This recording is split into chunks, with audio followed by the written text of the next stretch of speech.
तिकडे मुलगा शिरडीस असता, तेच दिनी ते समयी जी वार्ता, घडली साईस वंदू जाता, श्रोता सावधानता परिसावी. मुलगा येऊन अति उल्हासता, आई समवेत चरण वंदिता, साई जे आईस वदले ते परिसता, पावला विस्मितता अत्यंत. काय करावे आई आज, गेलो मी वांद्र्यास जैसा रोज, नाही खावया प्यावया पेज, उपाशी मज यावे लागले.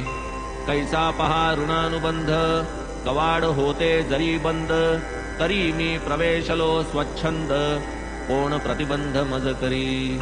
मालक नाही मिळाला घरी, आतडी माझी कळकळली भारी, तैसाची मी अन्नावीण माघारी, भर दुपारी परतलो.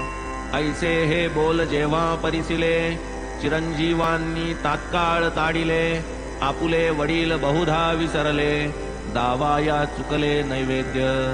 मुलगा बाबांसी करी विनंती, मजला जाऊ द्या घराप्रती, बाबा तयास जाऊ न देती, तेथेची घेती ते पूजा. त्याच दिवशी शिर्डीहून धाडिले सविस्तर पत्र लिहून, वितळले वडिलांचे अंतःकरण, पत्र ते वाचून पाहता.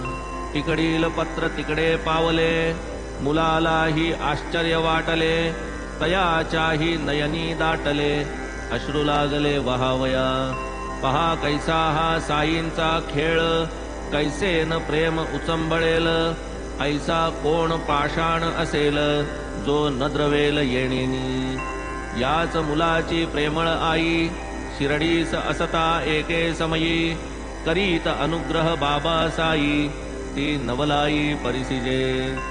असता तेथे भोजनागारी, पात्रे वाढून झाली तयारी, पितुक्यात एक श्वानद्वारी, भुकेले दुपारी पातले. भाकर होती जी पात्रावर, श्वानास बाई जो घाली चतकुर, तो एक चिखलात माखला सुकर, तेथेची क्षुधातुर पातला.